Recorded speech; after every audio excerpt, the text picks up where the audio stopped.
I'm Blue Bailey, And I'm Dexter DeNovo, and this is Reading is Fundamental. the show where we talk about news in entertainment law. Yes, that leather daddy And that drag queen. are both licensed California attorneys, We celebrate queerness sex positivity, and reading bitches for filth. and with that being said, The library is now open. officially. The library is open. Because reading is what? Fundamental. The information on this podcast is for general information purposes only. Nothing in this podcast should be taken as legal advice for any individual, case, or situation.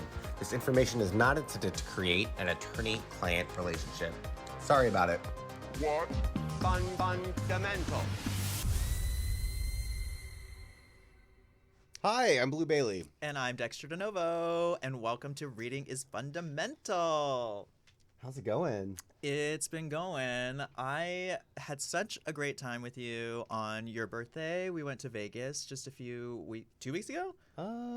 It's 3 weeks, August 5th, yeah. Okay, that long ago. But it was great. I think we had such a great weekend. You saw Katy Perry. I saw Katy Perry. I saw Kelly Clarkson. I saw Drag Race Live. Yep. I, for like the past 5 years, have done my birthday in Lazy Bear. Yes. And ever since I stopped drinking and doing drugs, spending a bunch of money to go to Lazy Bear and watch other people drink all day isn't as exciting. It's not as fun anymore. So where should a sober person go for fun? Las Vegas, of course. Vegas. No, it was great. Honestly, my favorite part was right at the beginning. We did drag brunch with your entire family. 22 people. Literally, your entire family. Thank you. Shout out to the people at Hamburger Mary's Las Vegas. It was a great time.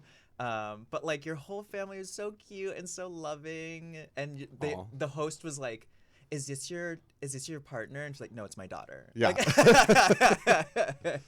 It was so great. And the host loved your whole family. It was great. All the shows were amazing, but my favorite part was having all of my family at drag brunch.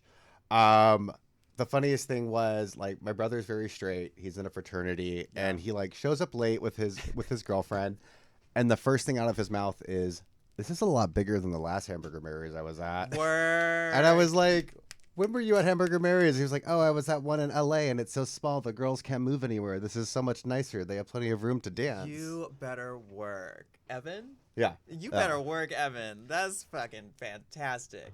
And then my second most favorite part was Kelly Clarkson performing my favorite song, Piece by Piece. Oh God, here it is. Because I texted her, and I didn't text her. I tweeted her. I tweeted her that morning, and I asked her to play my song. And not only did she sing it, but she rewrote the lyrics to write out her shitty ex-husband. And I've been looking at every single set list. It's the only time she performed that song during the whole residency. And it was because of you and your birthday. Yes. It's also I was looking at her outfits, the only time that she wore leather.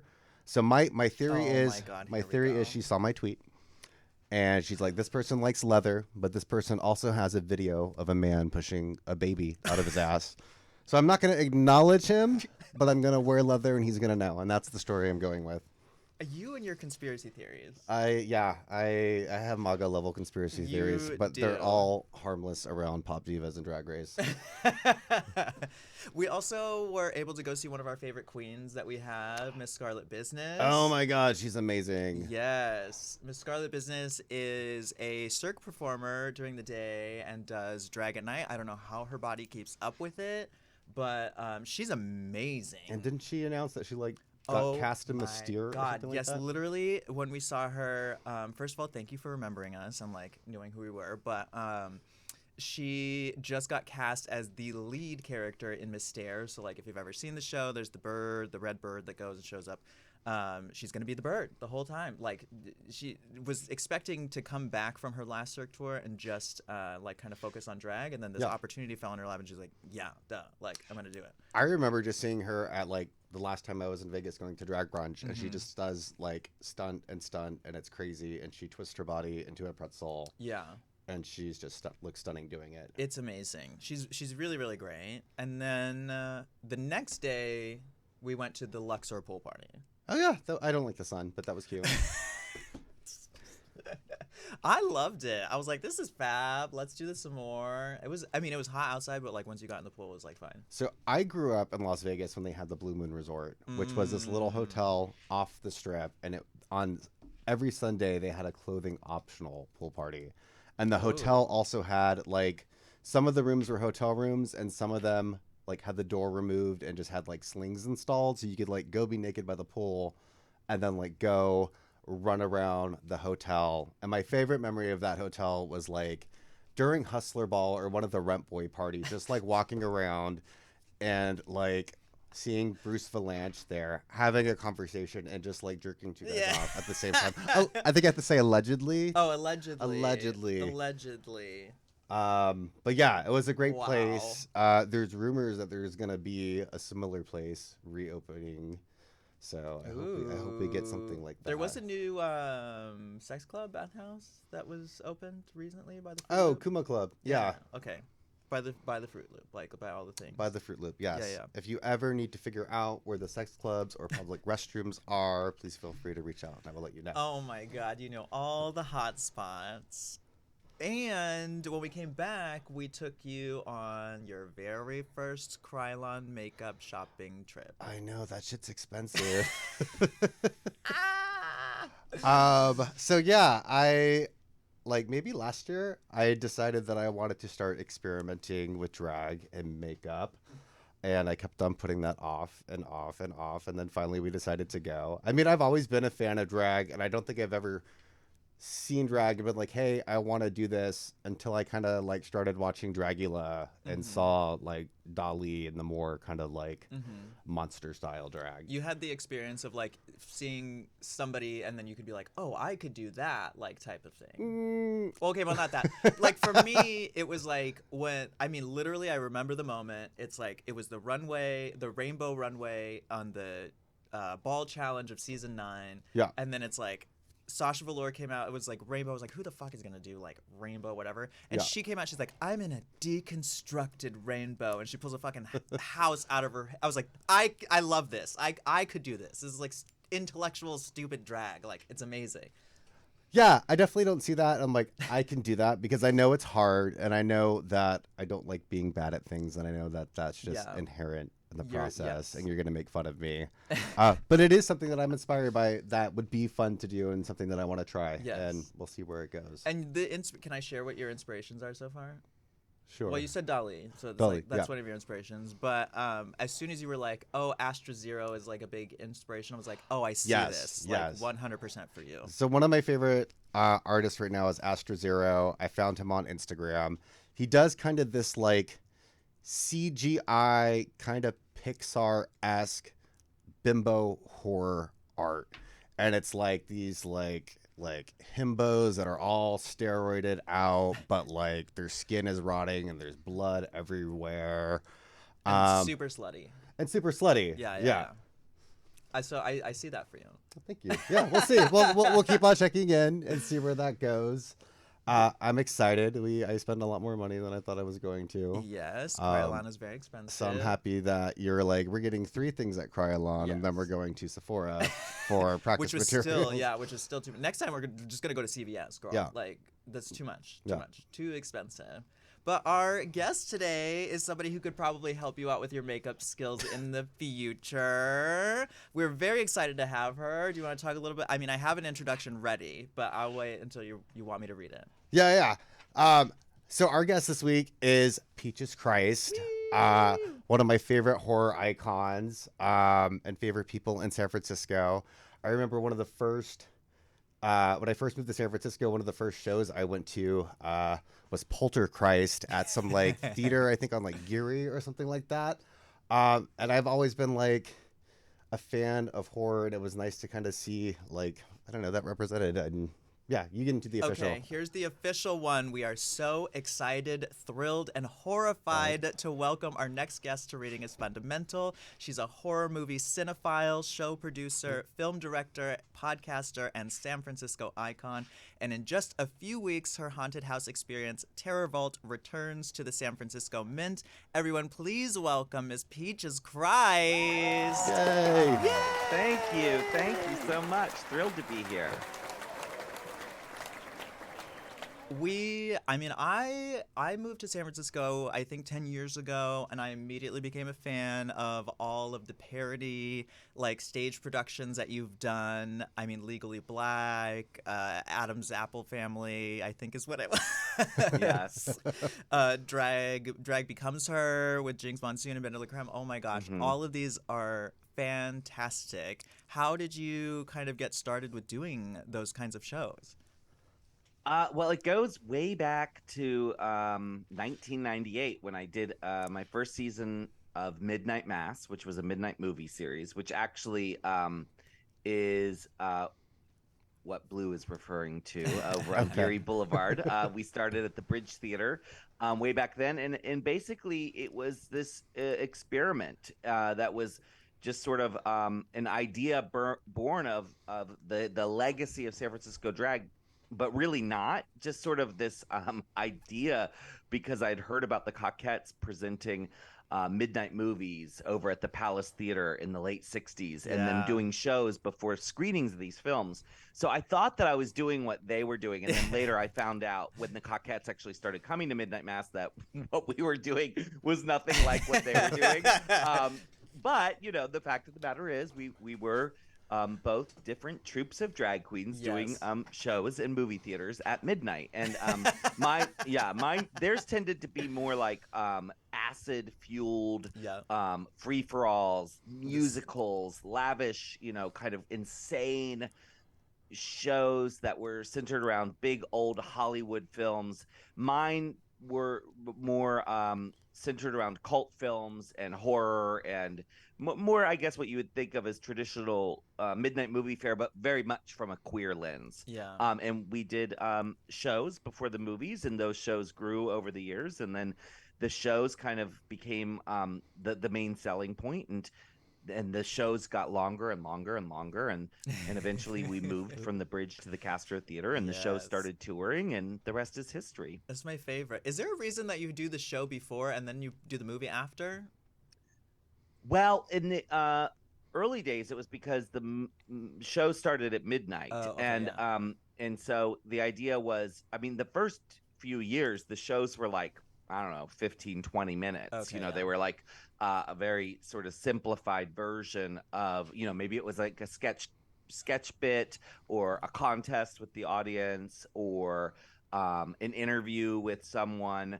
And as the shows sold more and more tickets, we started to get more ambitious. Of course, we're all drag performers and stage hogs. And the shows became 30, more 45 minutes.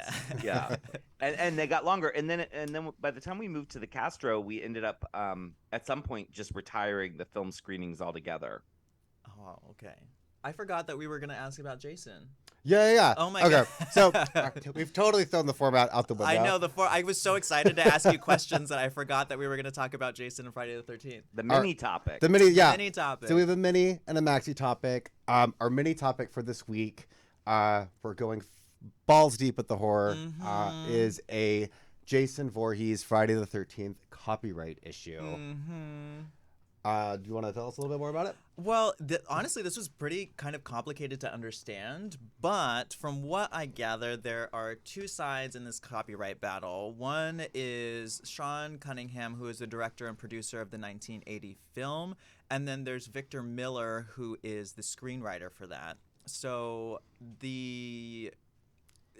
through a long series of discussions, Miller took his rights away from Friday the 13th as the screenwriter so that they couldn't make any more sequels about it. And then Sean Cunningham and his investors sued to kind of get that back. Ultimately, the court concluded that Miller was not an employee and was a contracted script writer. So because of that and what we think of as work for hire under copyright, they do not have any rights to the copyright. The producers do, but Miller still holds the copyright to the screenwriting that he did, and that includes the original elements of Jason and the story elements and Crystal Lake. Yeah, Crystal Lake. Yeah, but the distinction then becomes anything after or taking off of that original piece is not in his original copyright and belongs to the film creators. So in this instance, the most easy thing to talk about is The Mask. So it's like The Mask now belongs to Sean Cunningham, but not the character of Jason. Yeah.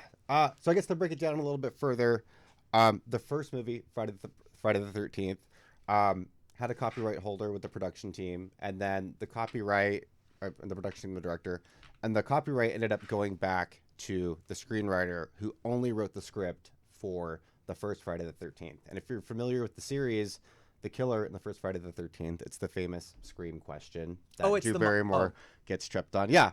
Is wait, the mother. Okay, because, I was like, I knew this one. I was because Jason doesn't show up until the sequel. So Jason isn't really developed as a character. He's the focus of Friday the 13th Part 2, where he's wearing a burlap sack over the head.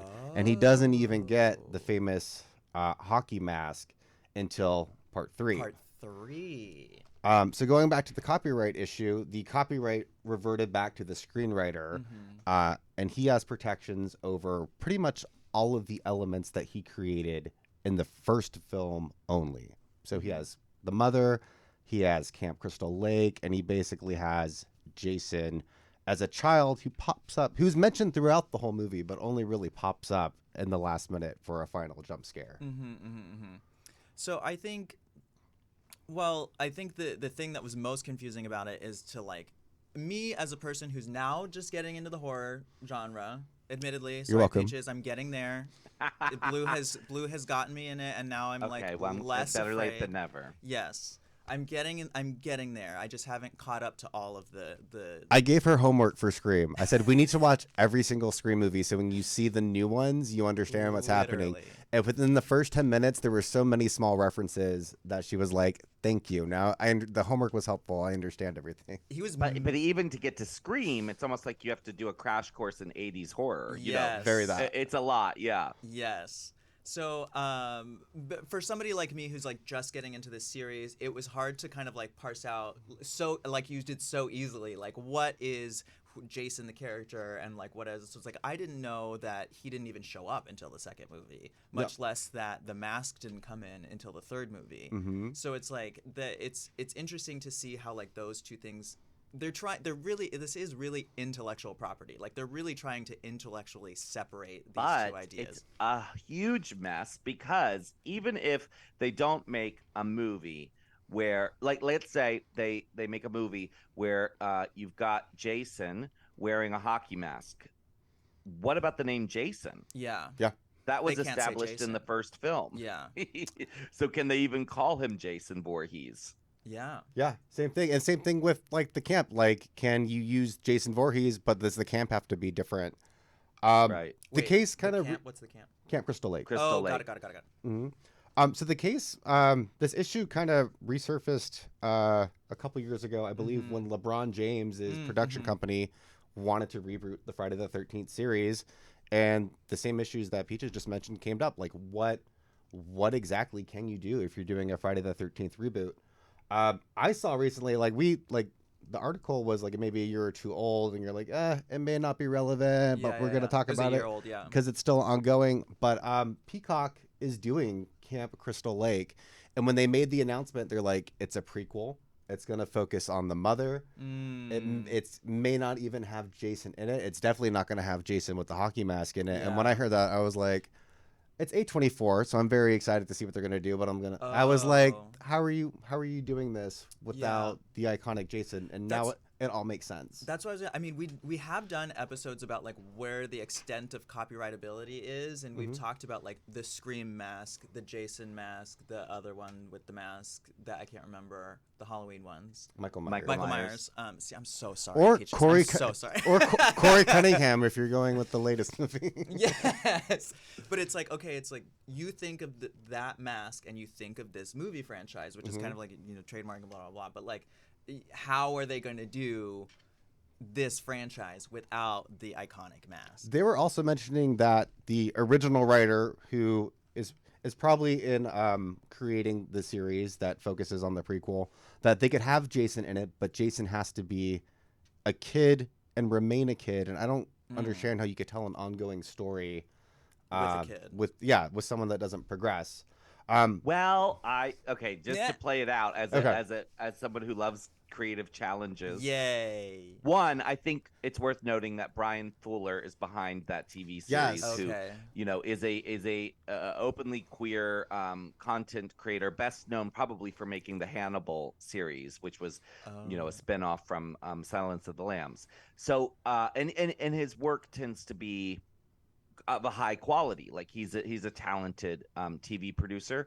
I think one TV show that pops to mind that I could see this sort of going down the road of is Bates Motel, where they did a prequel about Norman Bates, but it was about Norman Bates in his teenage years, and it really focused on how fucked up his mother was. And so, if you're gonna do a Crystal Lake thing, and it's about, because really that whole first movie is about the rage of a mother whose son was basically overlooked because teenagers were fucking. I mean, this is like the whole mystery around where 80s sex punishment in horror films comes from. It's like Mrs. Voorhees is pissed off because the teenage lifeguards were making out while her son drowned. Like that's the whole origin. And I bet you could make a TV series where Mrs. Voorhees is psycho killer and maybe even make Jason empathetic and show how he got so fucked up. Interesting. So it's like the reverse Norman Bates, where it's about the mom and the kids are already dead and maybe only existing as like a figment in her head or something like that. Kind of. I mean, maybe. But, that Bates Motel was really interesting because it laid the blame on the mother. You know what I mean? Yeah. And that's a horror trope, right? So they could do that with this. I mean, Carrie, there's so many movies where the mother is to blame for these monsters, So I bet and I don't know, but I bet that's what's going on. And I am very excited because Adrienne King, who's the original final girl in the first movie, has been invited to be part of the TV series. Nice. Oh, that's amazing. Yeah, so I think they're gonna, I think for fans, for like real nerdy horror fans, there's gonna be lots of Easter eggs for us. So do you think, I mean, that's kind of like looking back in one direction, and that's where who's the author, Miller, like that's where he can go with like his slice of the copyright. It's like, I think, well, my question for you guys is like the people who know this franchise, like what do you think that the other, like the directors and producers were able to do with the set of copyright stuff that they have? So I was reading this morning actually in the way, like seeing if there was anything in production, and it looks like the producers are trying to do a Friday the 13th reboot that is going to be starting with Jason, and there's not much details about it, but it looks like there's going to be two kind of worlds that are going to be created. One that's just the prequel world, and then one that's the more traditional Jason Voorhees with the hockey mask. I was gonna so I mean, hopefully that I don't know how to answer your question about like can they even call him Jason? Like I think that's such an essential question. I don't even have an answer for it. But like, is it possible to do a multiverse thing with this kind of franchise and be like, okay, now that it's separated from that's that universe, and now we're gonna like go forward with this kind of universe thing? I mean, I would love to see that. Okay. I don't see a problem with two different things existing. I would love to see them like somehow weave all the threads together, like the Chucky TV series did. Oh, nice. Oh, that's so good. Yeah. One thing, and Don Mancini obviously has been a part of everything Chucky since the beginning, which is so cool. And now he's in total control of this TV show. But one thing I think is interesting is for a franchise that's made as much money as it has, how is it that the rights are not like secured more firmly? Like I don't understand how legally did Paramount and whoever else get themselves into this situation. I mean, I don't want to spend too much more time on it. From what I understand, they had a license originally from Miller, and the license had a right to claim back whatever rights he had given. And I think it was like 2008 or something around that time. He was like pissy about it, and he's like, I'm going to reclaim my rights. Then they did this litigation because the producers were like, oh, this wasn't a valid contract to begin with. You were an employee of us, and we own the rights. And so that's when the court determined that it wasn't an employee; it was a like a contractor. So by Right, default, he okay. had the rights, and so he was able to take them back. So then it was like, okay, well, where do we slice and dice everything? Right, right. But that's okay. why you have to have good entertainment attorneys Yeah. who, like, you know, really get everything sealed down. No one when they made that movie, including Adrian, who I've had the pleasure of getting to know, none of them thought that movie would ever see the light of day. But maybe Sean Cunningham did, you know. But they all thought they were making a trashy, you know, movie in the woods that no one would ever see. And here we are talking about it all these years later. Yeah, I mean, they were half right. We love trashy horror movies. Well, it seems like you know a lot about these production companies, but I want to talk about your production company and kind of how you got it started and like what the process of that was like and what you do with your production company. You do a lot of different things with it. So talk to us some more about that. Well, I mean, I started doing drag and performing as Peaches Christ before there were drag queen production companies, at least that I'm aware of. Trailblazer. So it, for me, was really truly a hobby. You know, it was something that I spent more money on than I made for years. Mm-hmm. And so, you know, it was like putting one foot in front of the other. I just started to realize that there was a little business opportunity to take advantage of. Honestly, probably way later than I should have. You know, I had peers and friends, especially, you know, my friend Heclina, who was running a very successful nightclub, who she very quickly realized that she had a business on her hands, and she ran it like a business. Where, to my own fault, I tend to put my creative excitement ahead of paying attention to business stuff, which is probably why I don't have more money in the bank. You know, I love being inspired by some crazy idea and being like, I'm going to throw all my money at doing that. And sometimes you win and sometimes you lose. But I basically didn't have a production company until 2000. Well, the first LLC that I was a part of was for my feature film. That was formed to create the movie All About Evil. And then after making All About Evil, when I was starting to do Peaches more full time, we created Peaches Christ Productions, which was an S corp, and it still is, and ran that over the years, and partnered with one of the investors of All About Evil to create that company. And then subsequently, I have two more companies. One that I'm part owner of called Into the Dark Productions. That's the company that puts on Terror Vault. Oh, okay. So I'm part of a group of owners of that. And then I have one called Joshua Grinnell Entertainment LLC, where I run all of my sort of writing gigs and directing gigs and things that don't really fall under Peaches Christ through that company. So it's quite a number of different companies going on at the same time. That's how you do it, though. That's like how you get it done, is kind of like separating, especially when you're working with other people, like you said, in the Into the Dark. It's like you kind of need a separation of it. So this is, I mean, it's so boring to talk about like how the corporations get like structured and everything, but I mean, for entertainers who are trying to get into business, it's super essential to like figure this out. Was it hard for you to kind of figure out what the difference between like an LLC and an S corp was, and who the managers are of this LLC and how that gets paid and all that kind of thing? Like, what was that journey like for you?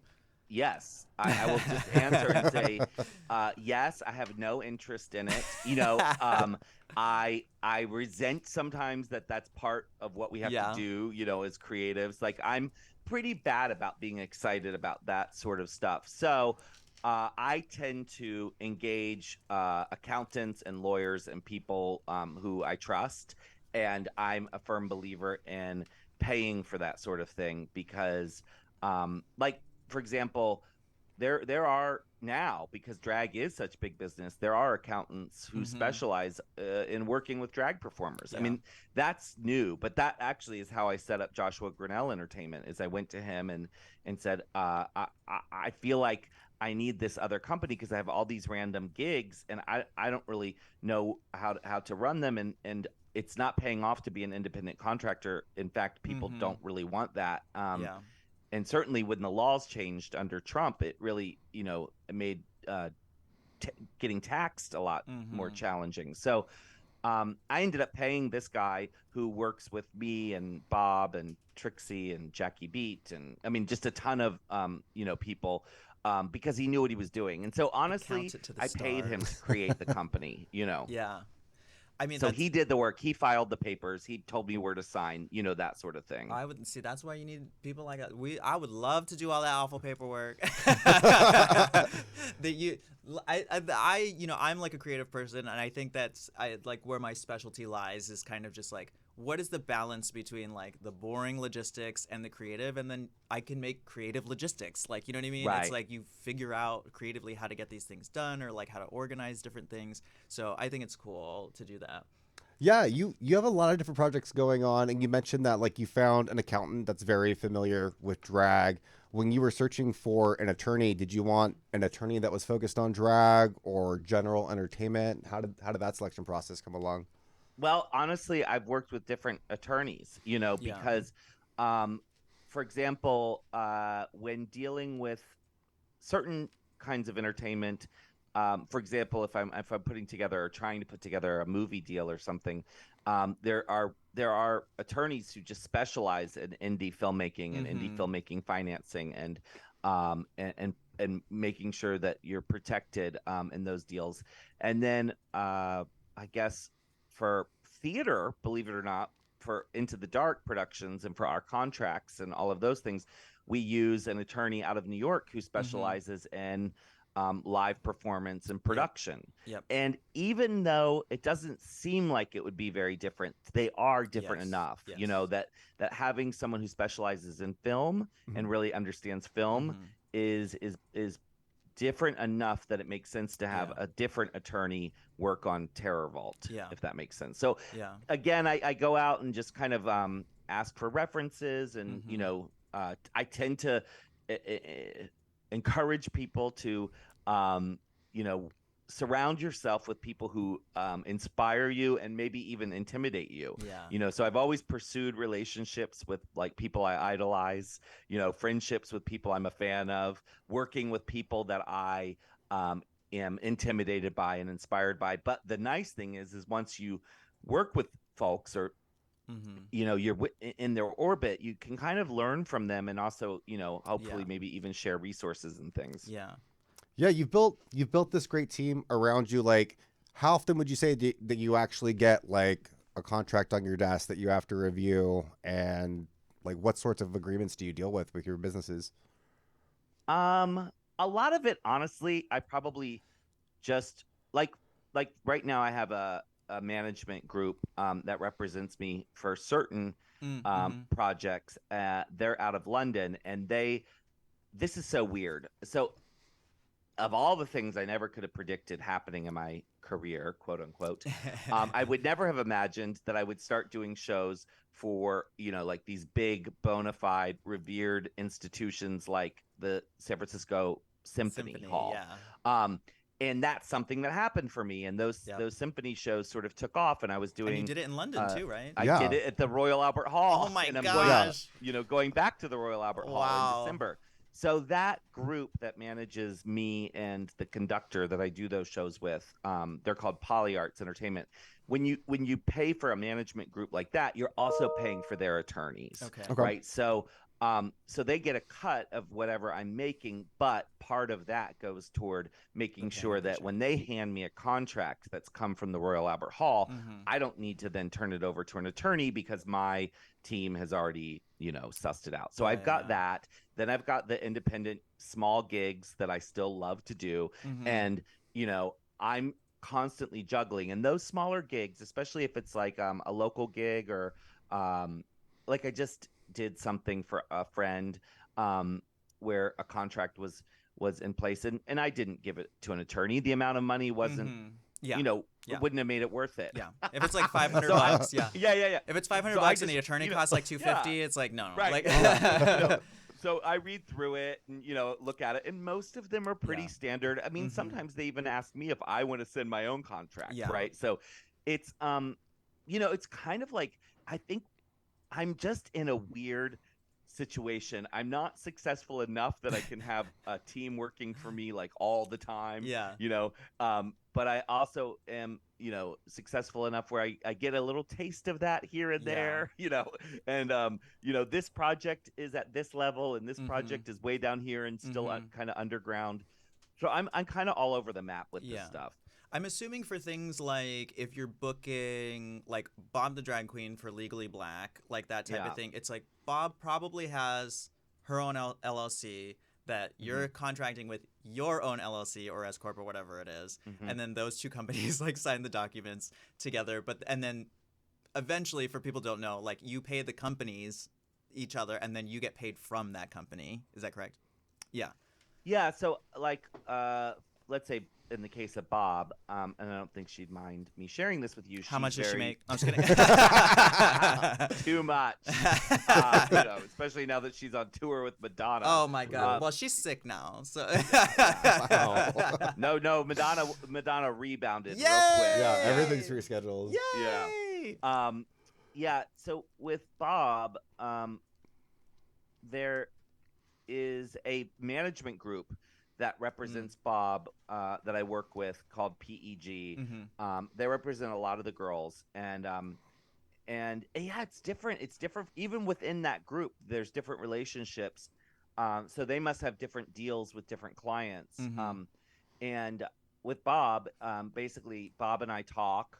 We sort of, because we're friends, Bob's my drag daughter, Yeah. So we talk about what we want to do, and then Bob kind of tells the managers, I want to do this. So it kind of gets it to the point where I'm not doing the sort of back and forth with the management group where, there's always a price kind of like a bidding thing that happens, I think, when bookers are going to PEG. I doubt that PEG ever gets a rate and then doesn't ask for more, right? Like they're a management group. Yeah. But since I have my own relationship with some of the talent, usually what I do is work it out with the girls directly, and then we go through PEG to make sure that all the contracts and all of that stuff is through their management company. Got it.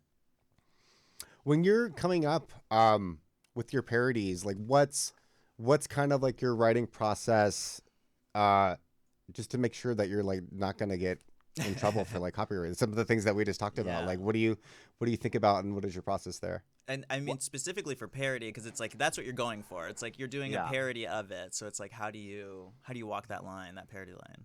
So I really didn't know, because for so many years, like we weren't ever worried about anyone coming after us because we were like small, like Drag Race didn't exist. We were very, very local. For a lot of years, we weren't worried about it because we were actually screening the films, paying a lot of money to screen the films. And in return, you have the right to sort of exploit promoting that screening. So I think in some ways we just never really worried about it because it's like, well, why would the distributor care? They're getting a % of the box office. If I'm selling more tickets to their movie screening because I'm doing some silly drag show where I'm dressed up as Pee Wee Herman or whatever before the show, they're not going to care because they're making so much more money, right? But over the years, as the shows became more and more successful and people started to get more interested, especially when Mark Cuban got involved and he produced a TV show for me where basically Midnight Mass it became a TV show, and we had to really then get rights to all these movies, and he screened the films on his television network HDNet. There were more lawyers involved who started to ask I'm sure if Mark questions, Cuban is involved, there's going to be like 80 lawyers. I mean, yes and no. That's what's so funny about it. Like, you would think so, right? Yeah. But like, I also think he's kind of, well, at least at the time, this was 2009, no, maybe it was 2007. I don't even remember. But he was still like, he was very successful. He was a billionaire, but I think he also just did what he wanted. Yeah. That was the sense I got, And yeah, I mean, I remember having, lawyers look at stuff, but it wasn't until, honestly, we started traveling with these shows and touring with these shows and not screening the movie. And we were going into venues who were nervous. And so that's when other venues and other producers started to get lawyers to look at this stuff. And what we found was For example, there was apparently, I don't know much about this, but there was a Golden Girls drag show in New York City, and I don't really know who was doing it because it wasn't the one Jackie does in L.A. It wasn't the one Jacqueline and Darcy do in San Francisco. It was some group of New York queens, and they had performed, I think, at the Laurie Beachman or some theater in New York, and Golden Girls went after them. Oh wow. And that was really interesting because it's like, what? Golden Girls hasn't gone after anybody, you know? And so I went and booked a show with that same producer in New York. And he got his, because he had all these lawyers who dealt with that other thing. And they looked at my script. I think it must have been Return to Grey Gardens. And they looked at the script to Return to Grey Gardens, and the lawyers were like, look, if this isn't parody, we don't know what parody is. Oh, you know, like if this doesn't qualify as, because I rewrite the whole show as our drag personas, right? Like I stage the whole show. I always rewrite these things in a queer universe. You know, is Bob Elle Woods playing Elle Woods? No, she's playing Bob. She just happens to be, you know, surrounded by the same circumstances that the character Elle Woods was. She has a bruiser. She's a Gemini. Maybe. In our show, you know, it would be Cruiser. Or whatever, you know, so I mean, and that was all very, very natural to me. So I was naturally doing parody without trying. And I think the queens, like I remember a queen in Philly getting shut down when she was doing Into the Woods. And she called me. You would know who this is, but I'm not going to name her because I don't want to, you know, talk shit. But she called me and she was like, I don't understand why I'm getting canceled and you get away with all this shit. And I'm like, well, tell me, what did you do? So she was doing Into the Woods. She's like, I did it straightforward. Like not paying for it. And I'm like, bitch. All the characters are named exactly the same. The plot is exactly the same. Except they weren't singing the songs. They were lip syncing to the CD. Oh. So it was like this weird drag. Like there was like a Shamilton that did that. Yeah, I would never do a song from Legally Blonde, the musical, and Legally Black. I would take, you know, I think for that show we had a Missy Elliott song, and then we had, you know, a Nicki Minaj song or whatever it was. And it's all kind of little bits and pieces, and fair use kind of lets you get away with some of this stuff. And if one of them did come after us, I could take that song out of the show and it wouldn't affect the show. You know what I mean? So I think some of these queens, it's just like, you just have to be smarter about looking at what parody is and, like, you know, understanding why these creative protections exist for like, you know, the people who recorded the Into the Woods soundtrack. Like, they deserve to make money if you're gonna do a whole show, you know, with that music. This is what I keep saying. I'm like, just create your own stuff. Like, I'm like, God, just create it. And that's what gets me so frustrated, because I'm like, don't copy other people. Like, you can create your own thing. Like, just sit down for a minute and like spin it. Like, just even that alone will like start. And that's what drag is. Yes. Like, that's like, to me. And I've been to shows, I'm sure you have too, where you're watching the show and you're like, they haven't changed a single word of the script. Like, I mean, it's hilarious, it's effective, but they are literally just taking someone else's writing and just acting it out, you know. And that's totally, I've never done that, you know. To me, it makes total sense that if you're also screening the film, they're not going to go after you because you're promoting the film, they're getting the cut. But when you eliminate that and you're touring, and you mentioned that the venues are a little like iffy about it, like, that's are they, when the lawyers got involved? Are they like raising your insurance requirements in case there is infringement, or is there additional like fees? No, I don't think so. I think once the lawyers were, you know, pretty clear with the venues and producers that we were about as parody gets. You know, we don't even use the same show title, you know. So I think for me it was kind of I think for me it was kind of okay. I don't know. And the only time I ever got like a sort of a cease and desist was when I was doing Sing Along Purple Rain. This is when Prince was still alive. And the deal was that Warner Brothers didn't own the lyrics. They didn't own the rights to his words. Right. So we didn't have the right to project the lyrics. So I still was able to continue doing screenings of Purple Rain and celebrating Purple Rain, but I couldn't project the lyrics. So that was one one issue I remember running into where it was kind of a bummer because it was super fun to project the lyrics and get the whole audience to sing along. But the reality of it is no one needed the lyrics to be projected. Yeah, that you would go to the sing along because you're a fan. Yeah, could you you couldn't even have just like the subtitles on that would still count? That's what I mean. That's what I got stopped for because he did not like or his company did not like that I was doing it, so they tried to stop us from doing it. But when it came down to it, Warner Brothers came to our defense, and the only thing that they actually could stop us from doing was projecting the lyrics. Wow. I wonder if you even had like an ADA kind of like rebuttal towards that, like if you wanted to accommodate everybody. Maybe. Honestly, you have always have very creative arguments. I think, I think it's because you always conspiracy theories arguments. You always find the back door. Let's just say that. That's for damn sure. I'm going to take a hard pivot and talk about Terraval. Yes. That's coming up soon. Mr. Blue Bailey has been involved. Yes, he has. A few times. My penis has been out several times. Yes. In the naked we hope to have your penis back this year. Yes. I'm trying to make it work. I need to look at and return an email about schedule. And I've experienced it twice, despite being very scared both times. You've done your job, and I've been scared shitless both times. Oh, good. Because last year we definitely leaned more into fantasy and camp. And I was scared.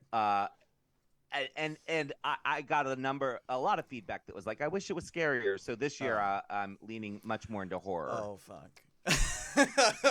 I'm gonna literally pee my pants next time. We love it. Yes, but I mean, there has to be so much that goes into that. Just like hiring all of these scare actors who, you're doing independent contractor negotiations with them. You're not actually. They're on payroll. Oh, they're on payroll. We're W-2 employees. Yeah, amazing. So it's like you're doing all that, getting them as employees. You probably have to have people who are building the sets. You have people. Yes. Probably music licenses that you're working with. I can't even imagine what the rental contract was like for the San Francisco Mint. That must have been crazy to go through. So, I mean, how has it been putting all that together? You've grown it over the last couple of years, but how has that been and how's it grown? Well, I obviously really love collaborations. I have friends who I am so in awe of because the bulk of what they do is sort of solo work, very close with Coco Peru. And Coco will write an entire show, workshop the show, present the show, and it is a one-woman show. Yes. And so when she comes and does one of my shows, she's always like, I could never do what you do because it's such a circus. It's such a nightmare. So many moving parts. I'm so type A, and you're just kind of like, you thrive on the chaos. And I look at what Coco's doing and go, oh my God, I would be so lonely, and that seems so stressful. And so I really love big shit. I love making movies. Me I like, too. Big dicks in particular. But you know what I mean? I like spectacle. I'm cliched. I like spectacle, and I love storytelling, and I love putting on a show, and so TerraVault is basically my version of a haunted house. But when I sat down with my creative partner David Flower to do it, we both were like, look, it's San Francisco. We love immersive theater. We never get to do immersive theater. Haunted houses are essentially immersive theater. So instead of it just being a maze with jump scares, let's put on a whole show, but utilize the style of a haunted house. So that's really kind of what TerraVault was. And when we started doing it, that kind of thing didn't really exist that much. I know that some folks are doing stuff more like that. Not to say that we started it, but we didn't have really any models to we just kind of made it up. I had been to Sleep No More in New York, and I'd been to other things, but I wanted to do a linear story and also use haunt mazes, but use actors with scripts and scenes.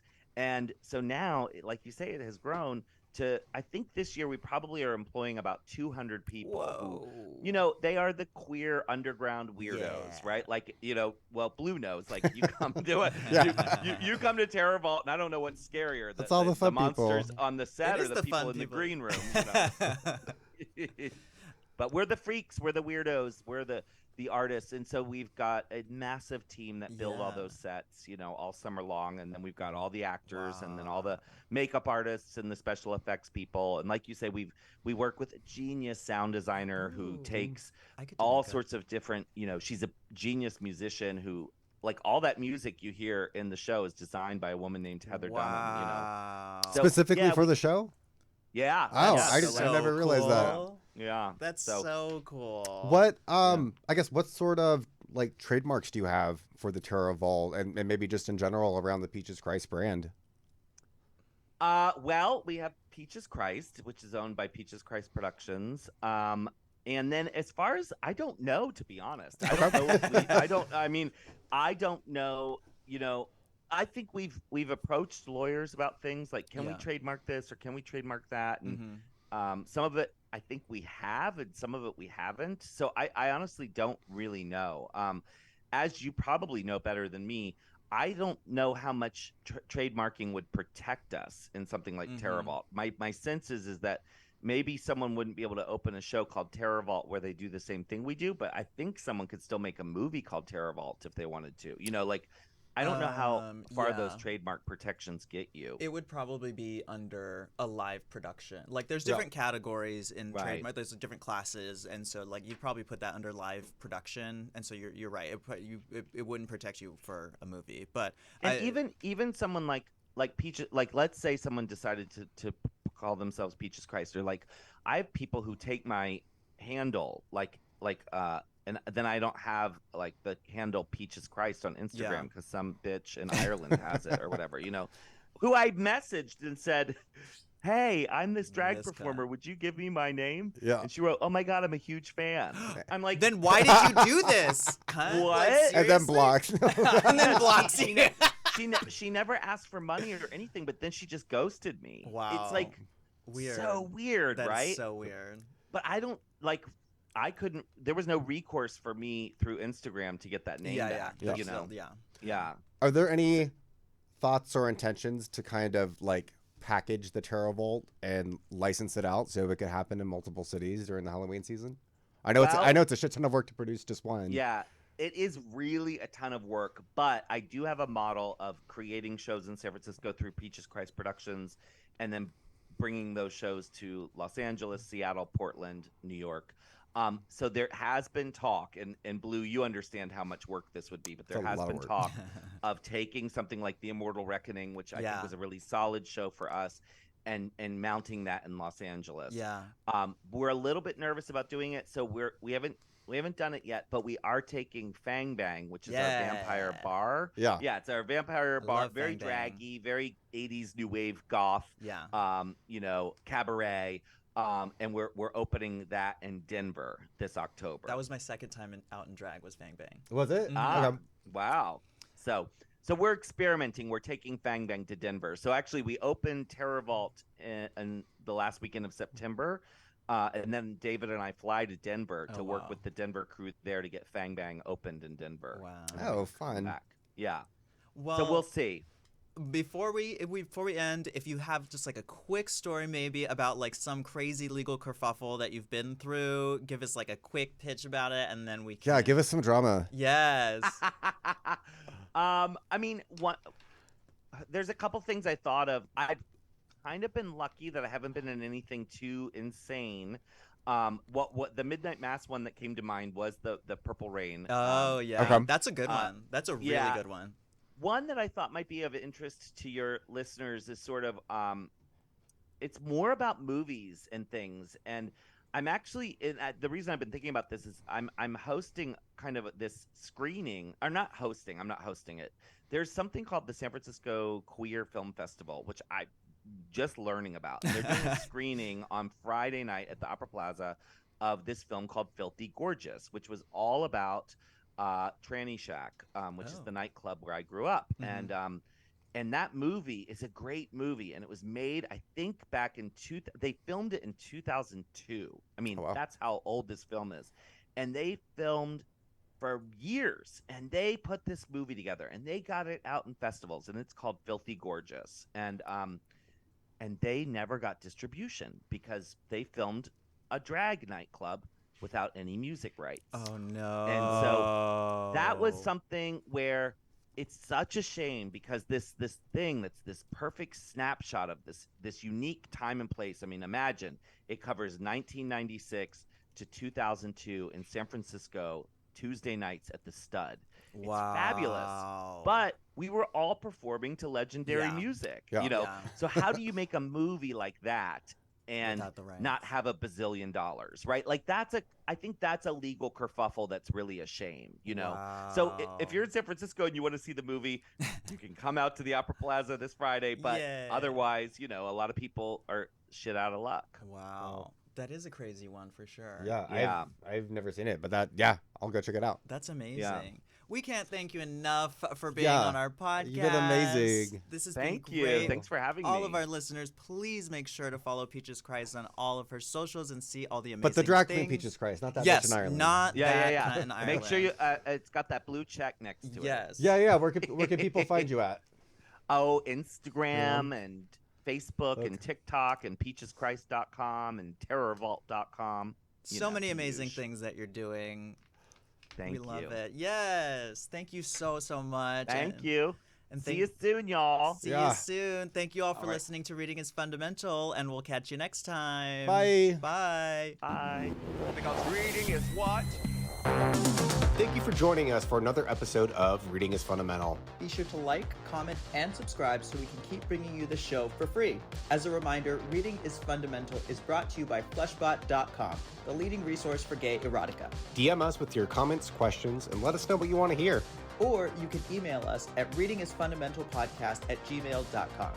Until next time, Remember to read your damn contracts. Why? because reading is what? Fundamental. Fundamental. Fundamental.